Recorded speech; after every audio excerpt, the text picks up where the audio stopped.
L'association OSER est un réseau qui regroupe sur le plan national les structures habilitées aide sociale à l'enfance, organisatrices de séjours dits de rupture en France et à l'étranger.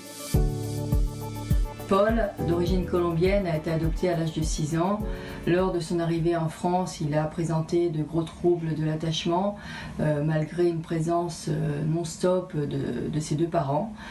Il a eu des difficultés scolaires, des difficultés d'apprentissage, des difficultés de comportement. Nous sommes, intervenus à l'aide sociale à l'enfance dans le cadre d'une aide éducative à domicile lorsqu'il avait 14 ans. Nous avons soutenu les deux parents pour trouver une solution et pour les aider dans leur rôle parental. Mais très vite, on s'est heurté à un frein. Paul a commencé à fumer du cannabis, à boire de l'alcool. Devant notre impuissance, nous avons sollicité le juge des enfants. Paul a été placé. Il y a une ordonnance de placement provisoire qui a été décidée par le magistrat. Il a été orienté très très vite parce que le placement n'a pas pu se faire dans un milieu hospitalier pour adolescents où il y est resté pendant 1 mois et demi.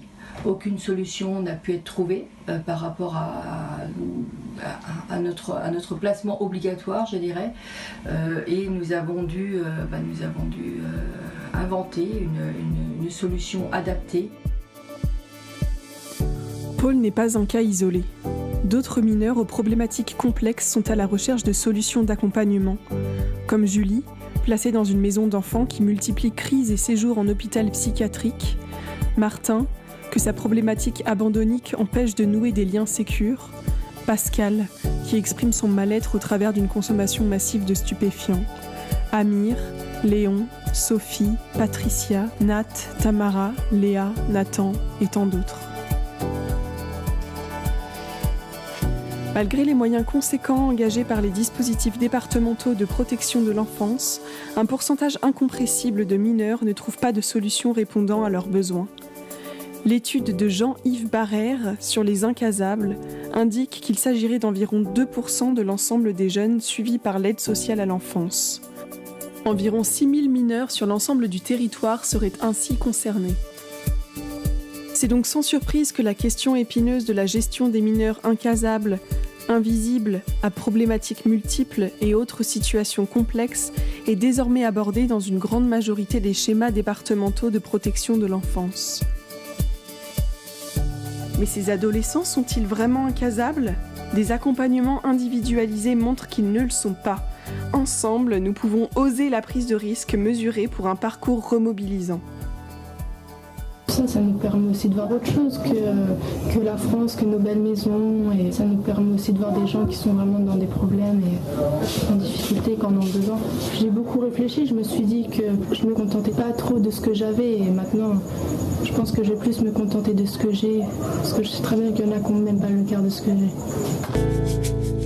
Ça m'a fait bizarre au début, tu vois, j'entendais même pas une musique de rap, rien. Moi j'entendais rien, c'est chaud. J'entends des musiques malgaches, ça craint, franchement. Mais après tu vois, je me suis habituée, tout ça. Limite maintenant j'écoute des musiques malgaches sur mon téléphone. C'est le grand jour, tout le monde est impatient. C'est une autre aventure qui va commencer. Il n'est plus question de faire demi-tour. Si quelqu'un vous embête, il faudra se supporter jusqu'au bout. Faire des efforts pour être bien avec tout le monde. J'ai appris à connaître la nature, j'ai vu des beaux paysages, j'étais au-dessus des nuages, j'ai vu des grands lacs au sommet des montagnes. C'était une expérience de la vie, je trouve. Ça m'a apporté quelques valeurs. Ça m'a appris à mieux me connaître en fait. 7 mois en brousse.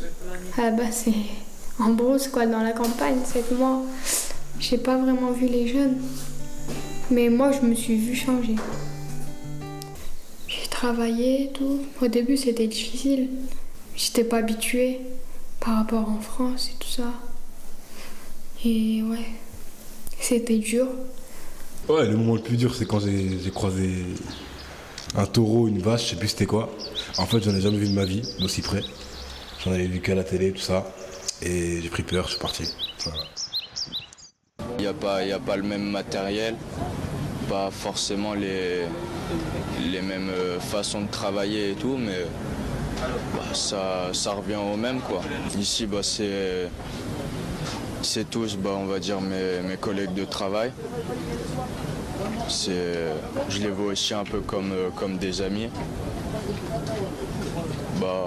Voilà quoi, ici tout le monde se respecte, tout le monde s'aime bien, tout ça.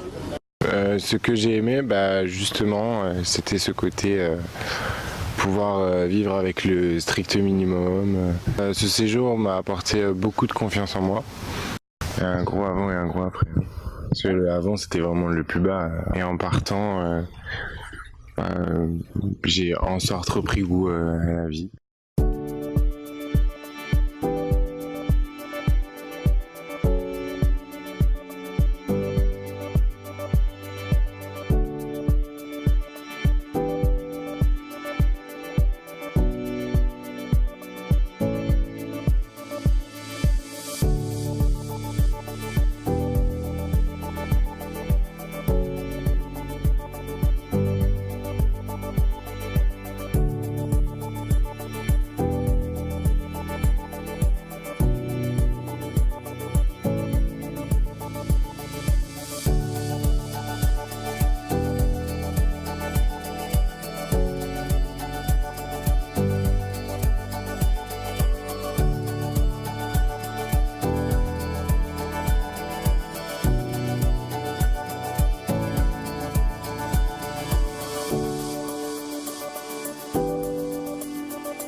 Les séjours de rupture s'inscrivent dans une pédagogie originale, inspirée à la fois des préceptes de Deligny, mais également de l'éducation expérientielle et des thérapies par la nature et l'aventure, très développées aux États-Unis. De nombreuses recherches et évaluations ont démontré les bénéfices de ces pédagogies. Durée et éloignement. 3 à 12 mois dans un pays étranger. Rompre avec un environnement pathogène. Redécouvrir le lien par la raréfaction des contacts. Interculturalité. Afrique, Europe, mer. Éveiller la curiosité, s'ouvrir aux autres. Reconsidérer sa situation personnelle et son avenir. Engagement. Stage, humanitaire, sport, navigation. Découvrir son potentiel, action valorisée. Se sentir utile, apporter aux populations. Suivi individualisé. Acquérir savoir-être et compétences socio-affectives. Séjour inscrit dans le projet personnalisé de chacun. Préparer un projet professionnel, se remettre à niveau. Continuité. Collaborer avec les parents, les référents sociaux. Maintenir le lien avec l'environnement d'origine. Avant et après séjour accompagnés pour plus de continuité. S'ils ne sont pas à minimiser, les risques relatifs au séjour de rupture sont connus et peuvent donc être anticipés, encadrés et contrôlés par les autorités compétentes. Ils doivent également être comparés aux mises en danger des jeunes dans leur environnement habituel, qui conditionnent bien souvent les orientations vers les séjours dits de rupture. Quelle prise de risque souhaite-t-on privilégier ? Voyons plus en détail les risques que représentent les séjours de rupture à l'étranger et quelques-unes des solutions que nous avons mises en place pour y parer. Sécurité générale. Application stricte des recommandations du ministère des Affaires étrangères et des ambassades. Vigilance relative aux conditions de transport, de nourriture et d'hébergement. Instabilité politique. Dialogue régulier avec le service social des consulats. Inscription au bulletin d'information des ambassades, envoyé immédiatement par mail et SMS en cas de problème. Santé physique et psychique. Proximité partenariat avec un établissement médical ou un professionnel recommandé par le consulat. Équipe mixte, personnel expatrié français obligatoire, accompagné de professionnels formés localement. Fugue. Choix de lieu de séjour reculé dans un environnement dont les jeunes manquent de maîtrise. Lien et partenariat avec les services de police plus consulat. Drogue. Permanence éducative, recours à du personnel éducatif local qui maîtrise l'environnement. Sensibilisation accrue auprès des jeunes, accompagnement médical adapté. Responsabilité du mineur à l'étranger. Penser un schéma juridique clair. Faire valider ce schéma par les différentes autorités. Rechute après séjour.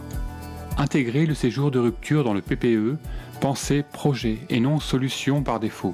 Avant, pendant, après. Accompagnement avant et après séjour, lien maintenu avec les référents sociaux et les parents pendant. Responsabilité du PCD en cas de problème. Visite sur site régulière en vue d'une pleine maîtrise. Négocier un cadre juridique national avec le ministère des Solidarités et des Affaires étrangères, objectif d'oser. À public similaire, le coût des séjours de rupture demeure très compétitif pour un impact éducatif quasi garanti.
Salut tout le monde. Alors moi c'est Mégane, je suis partie en voyage au Burkina Faso. Pourquoi je suis partie? Parce que j'ai tout arrêté, j'ai arrêté l'école, je suis partie de chez ma mère, j'ai pris mon sac à dos et je suis un peu partie comme ça à l'arrache, donc ça n'a pas trop plu à mon école. Donc ils ont envoyé un signalement au juge des enfants. Donc j'ai eu éducatrice. Elle m'a parlé de cette association. Et du coup j'ai pris mon courage à deux mains et je me suis dit Mégane, tu fais rien.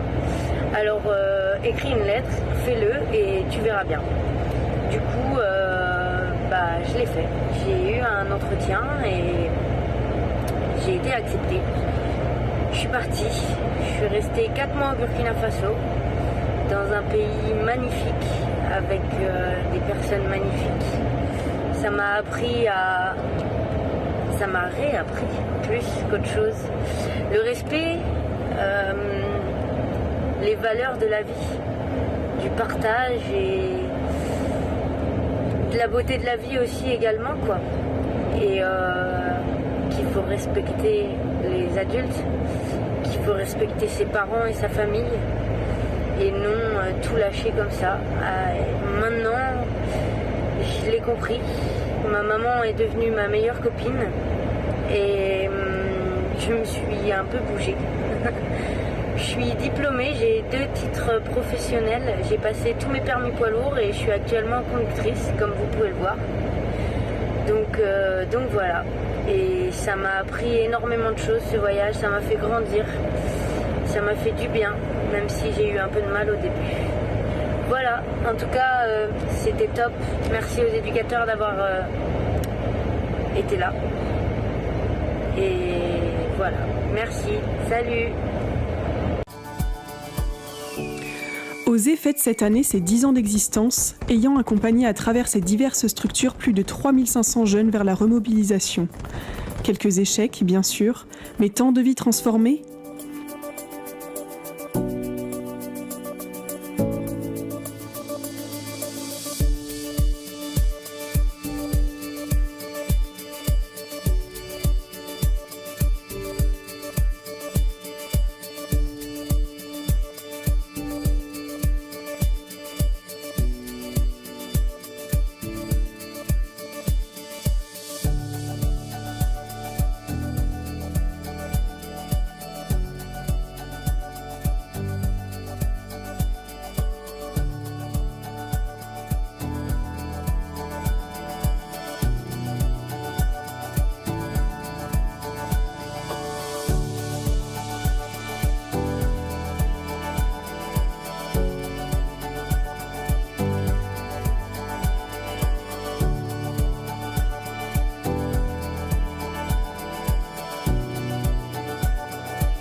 José espère que demain, ce ne sera plus seulement Pascal et Patricia qui bénéficieront d'un séjour de rupture à l'étranger, mais que Paul, Julie, Martin et tous ceux pour qui les structures traditionnelles ne sont pas adaptées pourront aussi se voir proposer cette solution personnalisée à n'importe quel moment de leur parcours, en primo-placement comme après la mise en échec d'accompagnement plus traditionnel. Ainsi, nous pourrons briser le cercle des échecs et permettre d'engager un changement. Donc Valérie Rumiano, conseillère départementale en Côte-d'Armor et vice-présidente au département en charge de l'enfance et de la famille. Nous avons souvent recours aux associations pour les séjours de rupture, notamment à l'étranger. C'est une offre de relais pour certains jeunes qui sont en grande difficulté, surtout ceux qui ont cumulé des échecs tout au long de leur vie, même si elle est si courte. Mais c'est des tentatives justement pour répondre à leurs problématiques. Ces séjours de rupture peuvent leur permettre de retrouver une énergie mobilisatrice qu'ils avaient perdue. Concernant les destinations, nous faisons entièrement confiance aux associations avec qui nous travaillons. C'est des choix qu'ils décident et plus le choix est à l'étranger, le plus loin possible. Pour les jeunes, c'est le plus intéressant parce qu'il n'est pas tenté de faire une fugue, de rejoindre sa famille et lorsqu'ils sont au milieu de nulle part, ça leur permet aussi de réfléchir et de ne pas avoir un téléphone portable pour contacter des personnes qui ne seraient pas de très bons conseils. Voilà.